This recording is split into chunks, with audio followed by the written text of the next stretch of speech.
FM.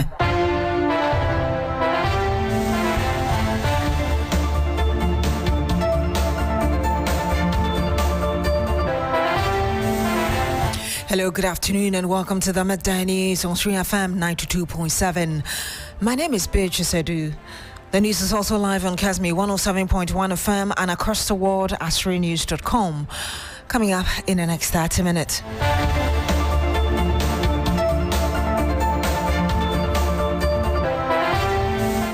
10 suspects arrested and several weapons retrieved in a police crackdown ahead of Akwatia by-election.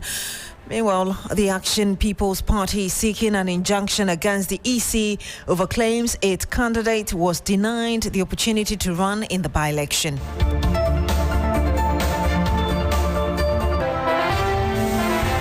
Also coming up, security has been beefed up at Bintini following a land dispute that claimed 5 lives and left several injured, including in the Savannah region. We'll bring you an update as Regional Security Council holds an emergency meeting.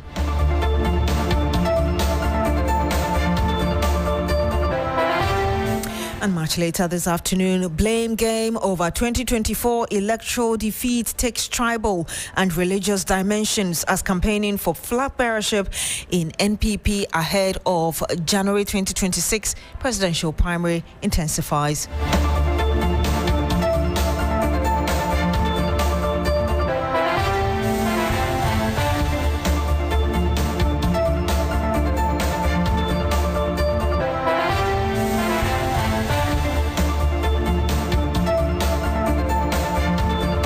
Thank you very much for joining us this afternoon. Now, the Ghana Police Service has heightened security at Akwestia and its environs with 8 days to the by-election. An intensified operation in the last week has resulted in arrest and retrieval of guns from suspects. The police, in a statement, provided details on the operation and a breakdown of arrests and weapons received. Let me bring you that. Now, the police intercepted a vehicle driven by suspect Bernard Kumiofosu near St. Dominic Hospital, Akwatia. The search led to discovery of pump-action gun and cartridges. Suspect provided valid license and investigations are ongoing. Also, on the 22nd of August 2025, in a separate operation at Akwatia Y Junction, a suspect Joshua Amenuku was arrested after retrieving some 15 live BB cartridges from him. Pump action gun was subsequently retrieved from his residence as well. And we'll bring you more as regards the operations of the police. Well, we also do know that suspect Peterson Joseph was arrested at Buedua Livingston Junction. Pump action gun again and cartridges were retrieved. The suspect Stephen Inkansa was found with pump action guns at Asamankase direction towards Buedua. And again, we're learning that so far, 10 suspects have been arrested and 9 weapons retrieved, 8 pump-action guns, 1 locally manufactured single-barrel gun. And I know that the police has sent some 600 men. We'll bring you more as and when we get the latest from there. Meanwhile, the Small Arms Commission has declared Akwatia as a, quote, no-go area for any form of weapon, unquote.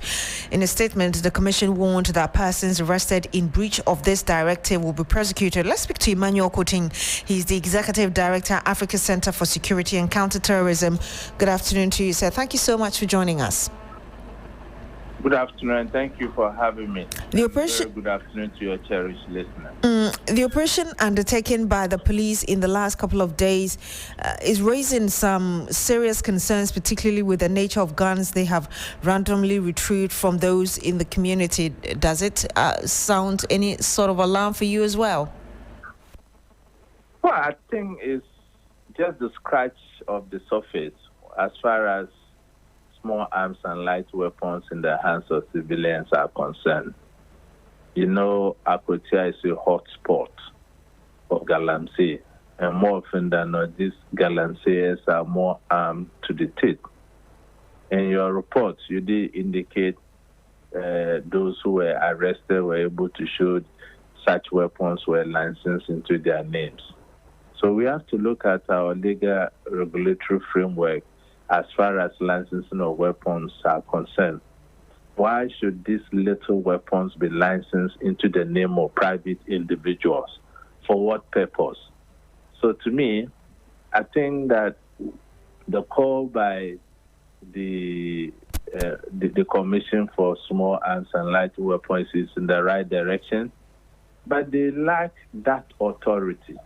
It's just a commission. Go and look at the law establishing the commission. That is why we're all calling for the transformation of the commission into an authority so that it can have the legal or the teeth to bite. Luckily, my colleague Adam Bona, some few months ago, was sitting where I'm sitting now and talking. But it looks as if things of that nature have gone quiet. To me, we have to look at the issue of small arms and light weapons holistically. We have to bring policies that can eliminate these weapons to begin with. And then we can trigger in all the control measures to prevent its proliferation. One of the measures I've always called for is arms amnesty. We can bring arms amnesty. The Commission for Small Arms and Light Weapons with other stakeholders can collaborate for now with the relevant authority like the police to make sure that after the amnesty period, they can trigger in all the necessary measures to restrict by force those who have failed to make use of the amnesty. As the Commission stands now, it's just teethless. It can't bite. So it is also a call on Parliament as a matter of agency to consider the bill before it and make sure it's passed as a matter of agency. Then we can transition the commission into an authority. Beyond Besides these by-elections, I don't think this search and this thing we are getting, the weapons and in relation to the by-election Akotia, no. It's for galaxies. And for the rightful reasons, the people who they have arrested. If you dig further, you see that they are all galaxies and they are not political players. So one may ask, how can we bring an incident-free to the by-election Nakotia?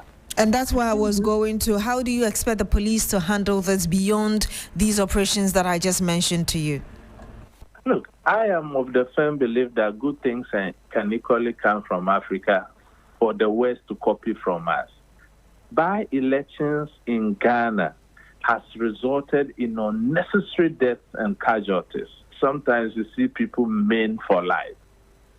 Akotia should be the catalyst for a reformation in this direction. And it is simple. The police, through the Electoral Commission, should call in the major stakeholders. That's the NDC and the NPP. If you want to propagate your message to the good people of Akotia in the spirit of democracy, nothing prevents you. But within 48 hours to the elections or 24 hours to the elections, we don't need any political player if you are not a voter in Akotia. We'll have to end it here, unfortunately, because of time. Emmanuel Coutin is Executive Director, Africa Center for Security and Counter-Terrorism, and still staying on the by-election. The Action People's Party is protesting the Electoral Commission's last-minute disqualification of its candidate, David Ankuma, from the parliamentary by-election in the Akwatia constituency slated for the 2nd of September. They are asking the court to compel the EC to include their name on the ballot, arguing that all requirements were met. The party's chairman, Kenneth Nanakwame, explained their position to 3FM earlier. My candidate is a government worker. He's a nurse in Akotia General Hospital. He has been working over there for the past 16 years. We presented his pay slips, including the GRA tax numbers, which were verified by the Electoral Commission at Akotia office. And that is the reason why they asked us to come for balloting. So once they have accepted that one, why would they come back and tell us about the tax clearance?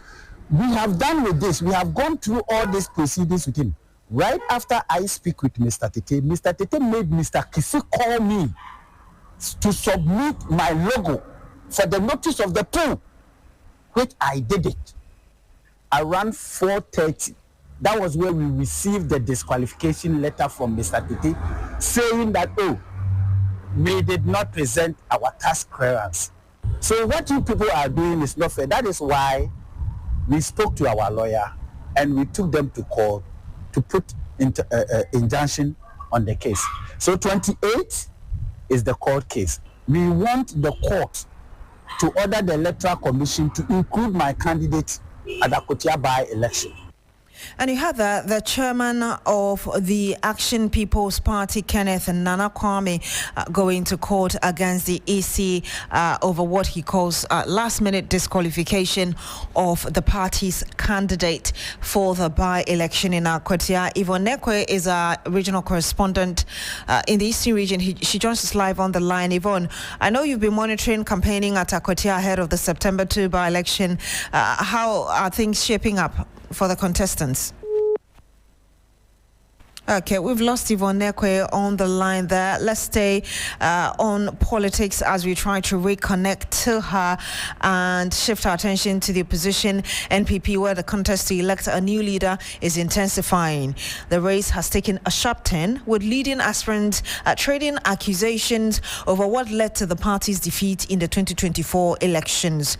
A recent speech by Dr. Brande Champon, an aspiring flag bearer, drew a direct response from the 2024 flag bearer and former Vice President Dr. Mahmoud Bawumia, who firmly dismissed suggestions that ethnicity or religion influenced his electoral performance.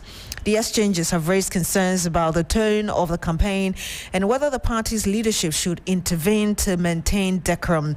We'll hear from a political analyst shortly, but first, let's hear the former Vice President, Dr. Mahmoud Bawumia, kind of condemning that comment, as it were. As we prepare to go into the primaries, I am very, very concerned and troubled that some of our presidential aspirants have embarked on a religious and tribal bigotry and propaganda against me in a desperate attempt to win votes. They totally ignore all the data and findings about why we lost the 2024 elections and want to mislead the delegates and the party with such propaganda. And you had the 2024 flag bearer of the opposition NPP and also former President Dr. Mahmoud Bawumia. Shortly, we'll be speaking to a political analyst on the way forward on this. Some 13 minutes past the hour of 12. When we come back, we'll bring you some more. Don't go away. Ghana, it's a new year and Bills Microcredit is here to support your dreams. If you're not working but want to start a business, don't let money stop you. With just your Ghana card, you can get a loan to turn your ideas into reality. Already running a business? Need more capital? Or are you a salary worker looking for extra funds? Bills offers fast and easy loans with no collateral, no deposit, and no SUSI savings required. Wherever you are, whatever you need, Bills makes it happen. Call Bills Microcredit today. Call 0596 920 833 or 0302 200 390 and get started. Bills is licensed and regulated by the Bank of Ghana. Bills, financing your needs. Terms and conditions apply.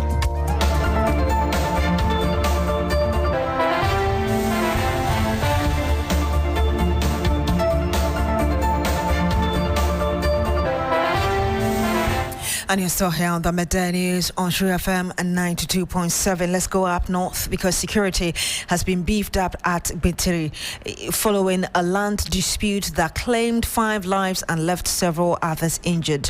Most of the residents who fled the community are beginning to return as the Solatuna Kalba District Security Committee begins engagement with the feuding factions. Member of Parliament for the area, Andrew Chiwite, earlier called for calm. Let's go on the phone lines now and speak to my colleague Christopher Mwako, who has been following this developing story for us. Chris, just tell us how the situation is like right now in the area. Yes, so Beatrice, some relative calm has been restored in the Gwintiri Beniri community after yesterday's unfortunate clash that led to the death of 5 persons with several others injured. Since yesterday, police and military have been patrolling the Beniri community and other adjoining communities.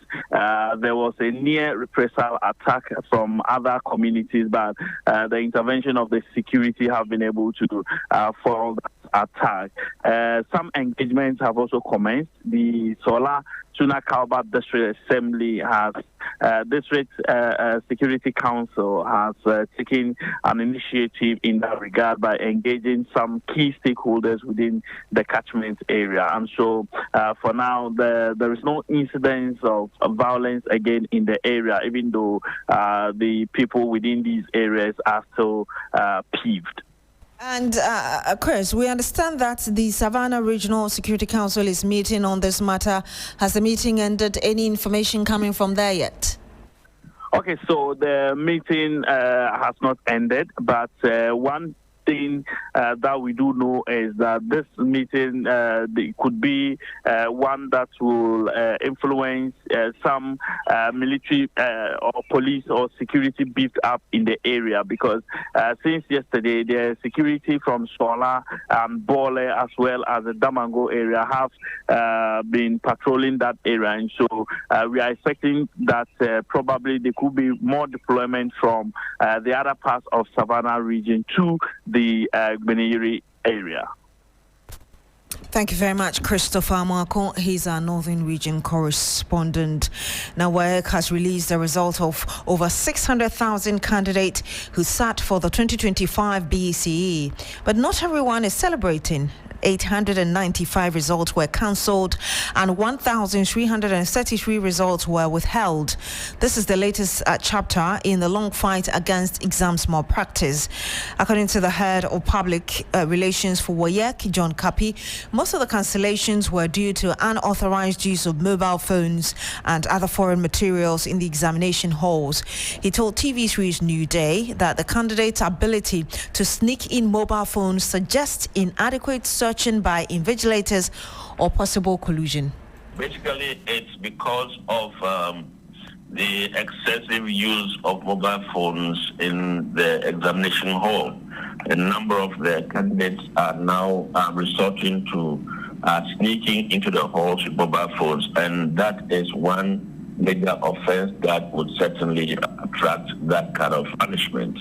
So basically, one of the rules about the examination is that before the candidates go in, the invigilators should search them thoroughly before they go in. Unfortunately, we suspect that the searching is not properly done, or that there is some kind of connivance between the invigilator and the candidates, and that is what is making it possible for them to sneak into the halls with the mobile phones. So for what we tried to do was to ensure that we had educated the people adequately for them to know the do's and don'ts of the examinations. While we spoke to a number of them, we also provided flyers, we provided posters to all of them. And so for any candidate to have their results cancelled, they probably would have known the rule and yet chose to flout it.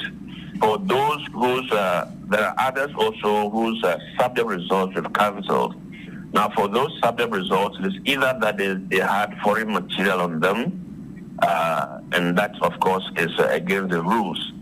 The ones that we withheld, we are going to hold engagements with them. We want to call them, want to present to them the evidence that we have against them, and then they would have the opportunity to answer, based upon which we can take a decision.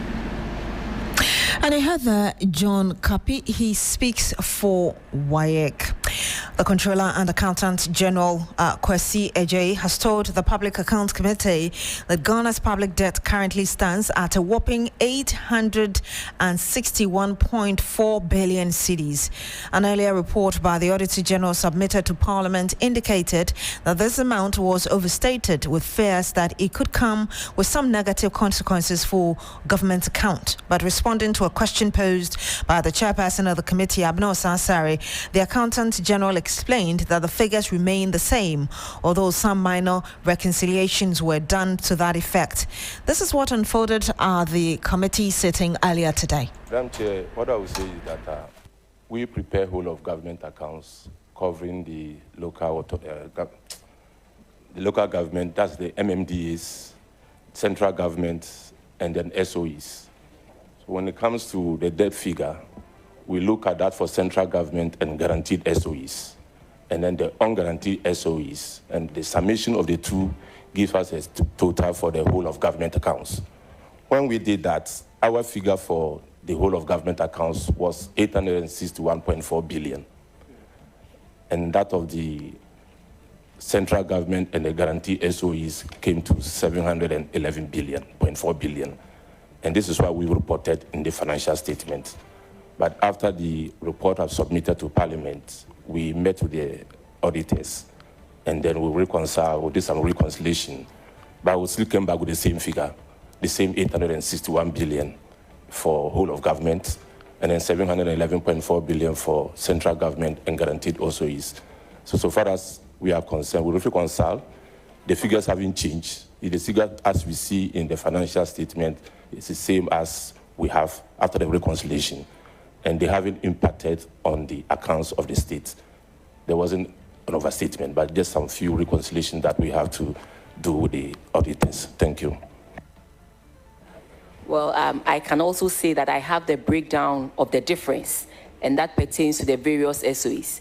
What we would want you to do moving forward is collaborate more with the audit service, and also let your responses be timely, because they are also bound by when to report when to submit these reports to Parliament. You know, there's a timeline. By end of June, they also have to report, get the reports ready and submit to Parliament, so that when you don't respond on a timely basis, it affects what they do.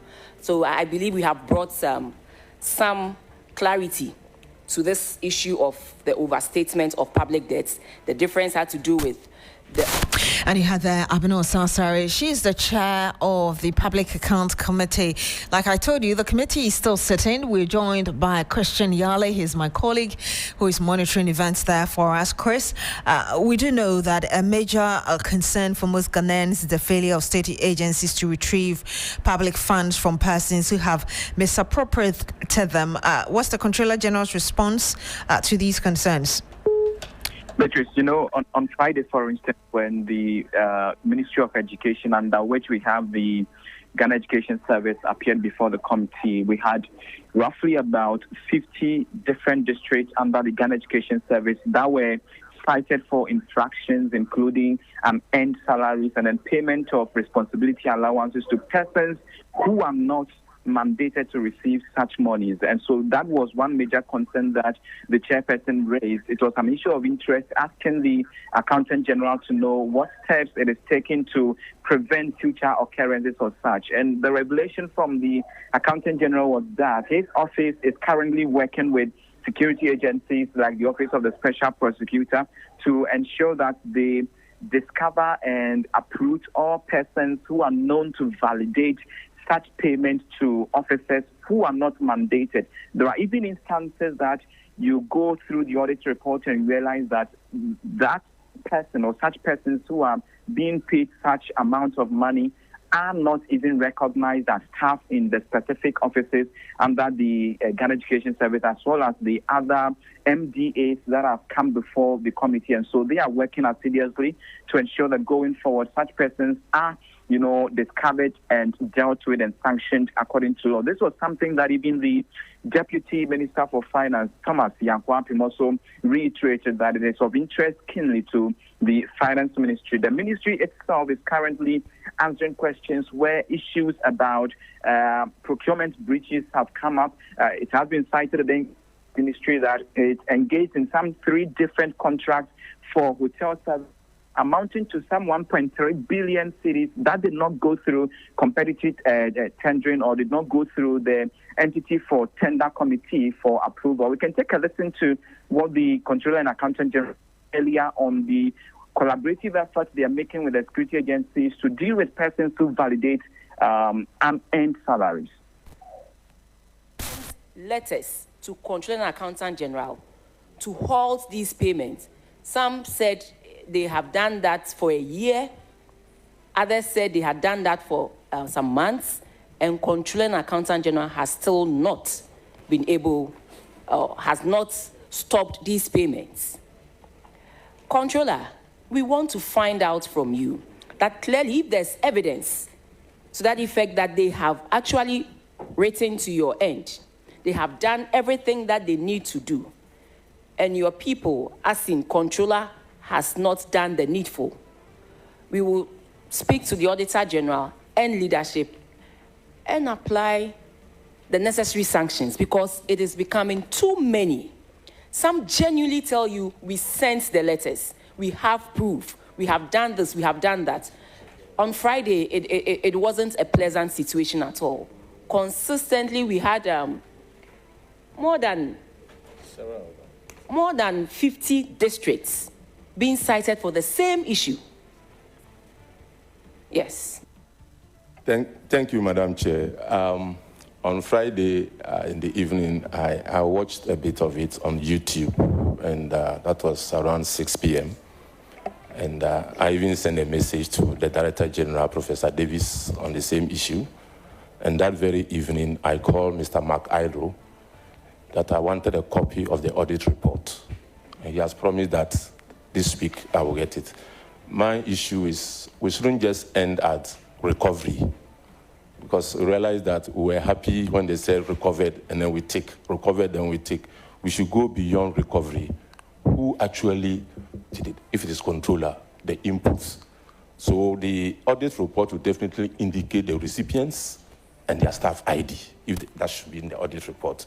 So I want that report. We are working in collaboration with other security agencies, OSP, because if somebody did it, definitely we are using an Oracle system. There's an audit trail. You can go into the system and then identify who actually on that particular day processed their allowances. And you had the Controller and Accountant General Kwesi Adjei speaking at the ongoing Public Account Committee hearings. The Northern Sector Caucus ministers and members of Parliament are embarking on data collection to start small-scale irrigation projects to help farmers in minimizing the impact of the Bagri Dam spillage.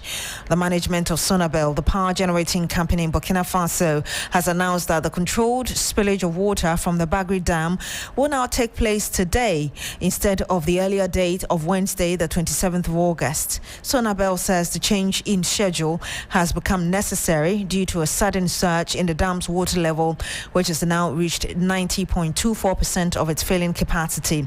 Speaking on the 3FM's Sunrise Morning Show, the Upper East Regional Minister Donatos Atanga said the small-scale irrigation project will serve as a short-term measure while awaiting the long-term project of completing the Pualugu multi-purpose dam.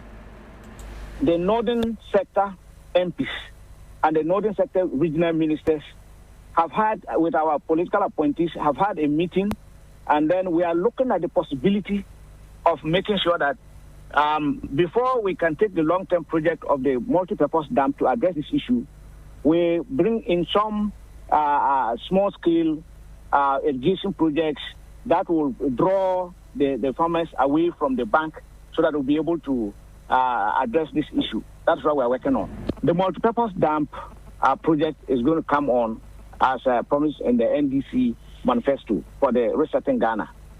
But what we, the Northern Sector Caucus, is trying to do is to come in with the medium-term response to this issue. That is why the Northern Caucus, made up of the honorable members of Parliament, the regional ministers, and the other political appointees, have put their heads together. As of now, we are doing a data collection, and then we are identifying irrigable lands. We are identifying the type of crops that can grow in each of the areas, and so that we can introduce something like hand pumps. We can introduce solar system, mechanized systems to be able to start while we are waiting for the heavy. You know, the funding of the multi-purpose dam is huge. It's about $990 million. And so that one, government will come in with a big push so that we see, and then other partnership so that we'll be able to carry out that one.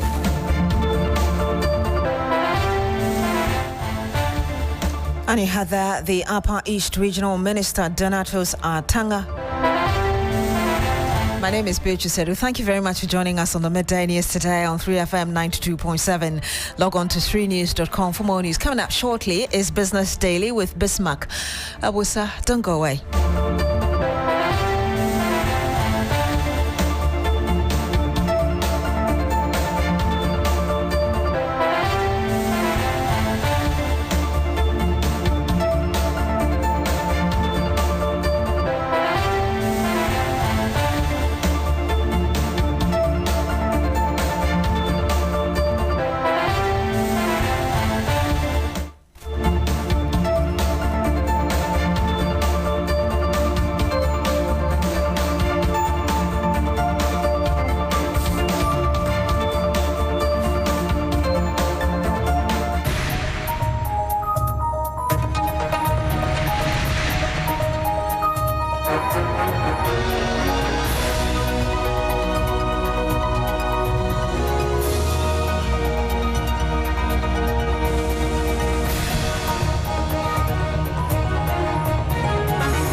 Hello, good afternoon and welcome to Business Daily on 3FM 92.7 with me, Bismarck. Awusa. Coming up this afternoon, Bank of Ghana scales back forex interventions after IMF concerns, creating tighter dollar supply and cedi depreciation. Will bring you details.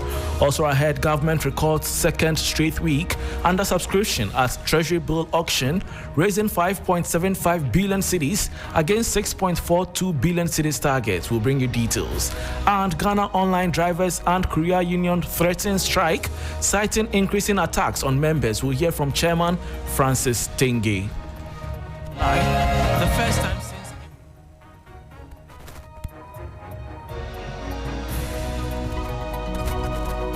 These stories and others lined up for you. Please stay.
Thanks for your company. Now to the details. The Bank of Ghana has reduced the size and frequency of its foreign exchange interventions after the International Monetary Fund, IMF, raised concerns over heavy market support in the second quarter of this year. The move has led to tighter dollar supply and a modest depreciation of the Ghana cedi on the interbank market. The following 3 Business News Desk report has the details.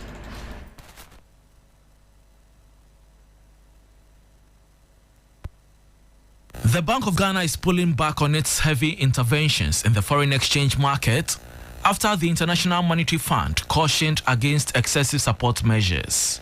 During the second quarter of 2025, the central bank injected over $2 billion into the market, but scaled down sharply in July, with forward sales dropping to $822.8 million, a 53% decline compared to June. The bank was also absent from the market on 2 occasions in July, the first time since April, resulting in tighter supply of foreign exchange. This has caused the cedi to weaken by 1.7% against the US dollar since Ghana secured IMF board approval. IC Research, a financial and economic analysis firm, says the central bank's gradual withdrawal is aimed at closing the arbitrage gap and ensuring stability in the interbank market. It projects the exchange rate to close the year between 10 cedis 45 pesos and 11 cedis 45 pesos to the dollar. Meanwhile, analysts warn that the sharp appreciation of the cedi in the first half of 2025 has created multiple exchange rates, with the interbank rate hovering around 10 cedis while retail traders quote as high as 12 cedis to the US dollar.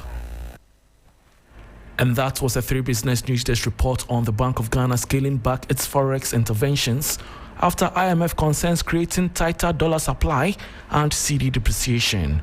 In a related development, the sharp recovery of the cedi has dealt a significant blow to government revenues. The Commissioner General of the Ghana Revenue Authority, GRE, Anthony Sapon, has disclosed.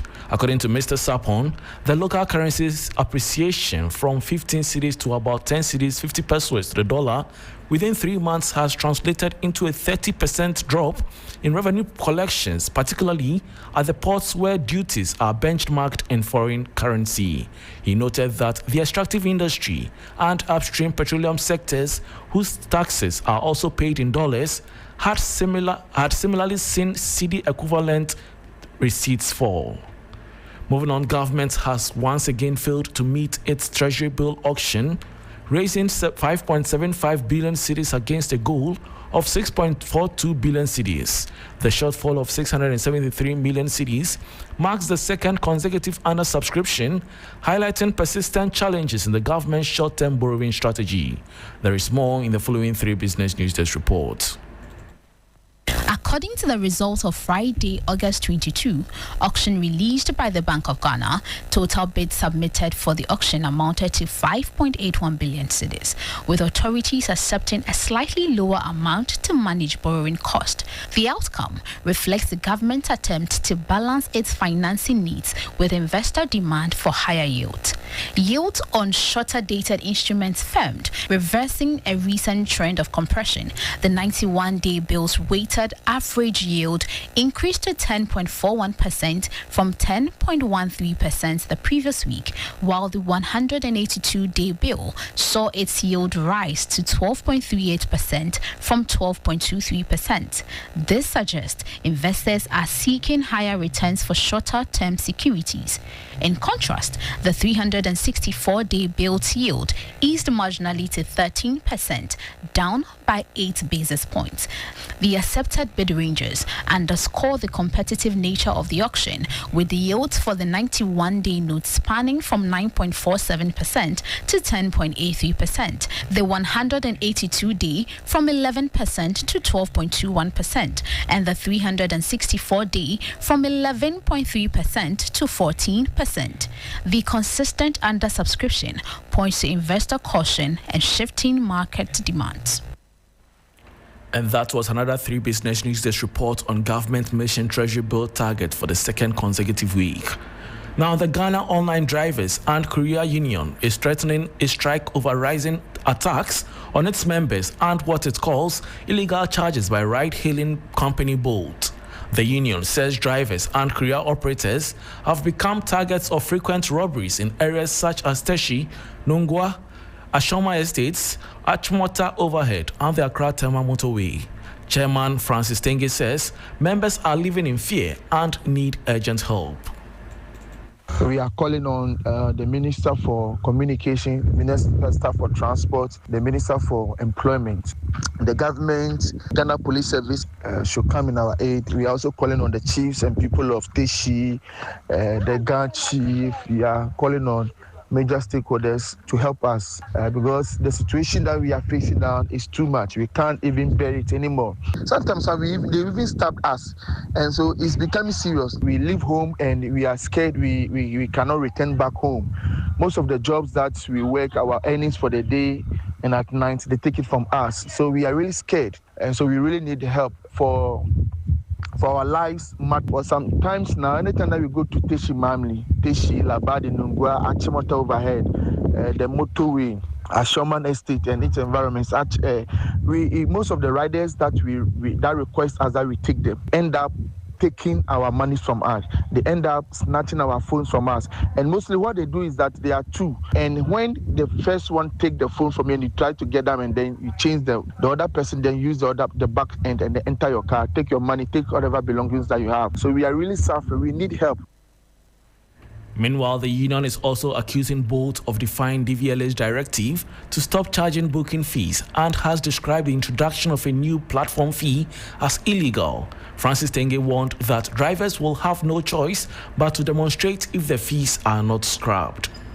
3 years ago, DVLA instructed Bolt to stop taking booking fee, but Bolt as a company has been taking booking fee since they haven't stopped. And last week they have also introduced platform fee. They have introduced platform fee which they are taking from the drivers. We don't even know why they are taking this money from us. So this is illegal, and we are asking Bolt to stop. If Bolt as a company don't stop taking this money from we the drivers, we will have now no options than to go on in a demonstration or in a strike. We are also calling on the government, so the Ministry of Transport, Communication, to come together and just support us, also regulate this sector very well to the benefit of everyone.